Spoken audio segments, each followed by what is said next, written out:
In the graphic novel, there's a shot, there's a sort of a group photo of the Minutemen, the original Minutemen.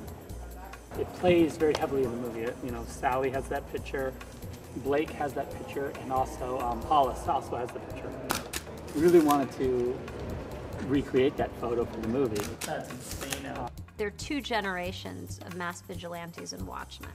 There's the early generation, which is, you know, they're known as Minutemen, which is Old Night Owl, which is Hollis Mason, Captain Metropolis, Silk Spectre, the first one, Sally Jupiter, Silhouette, Hooded Justice, Mothman, Dollar Bill, and the Comedian.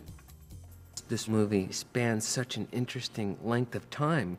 It's such an interesting deconstruction of the superhero, really looking at it from a different reality, almost, you know, from the point of what would a world be like if people dressed up in costumes and got into the vigilante business. Hooded Justice was the first mass vigilante.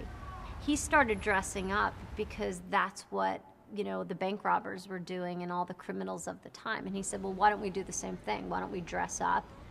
The cops can't get it done. You know, let's take matters into our own hands. And that's what they did, and that's when this group of Minutemen kind of came around, and then they organized.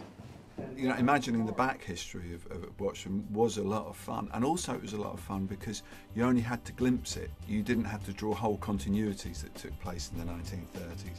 The design of the Golden Age Night Owl, the older Night Owl, Hollis Mason Night Owl, is exactly the costume that I drew on my character when I was 14. Coming up with the designs for the early superheroes was lots of fun. We wanted to be as accurate to the graphic novel as we could possibly be. All these fantastically antiquated and wonderful costuming techniques that you usually try and stay far away from because this is the 21st century. It was great to really embrace all of these costuming aesthetic and go to town with it. We had fun putting together Captain Metropolis and Hooded Justice, who actually turned out to be two of my favorite costumes in the movie. I was really happy with how they turned out. To sit here and have all these characters together, which only happens once in the movie, is really sort of satisfying, intimidating, exciting, awesome. Use your expletive. It's ultimately, though, an honor to be the stills photographer who makes that photograph. 1, 2.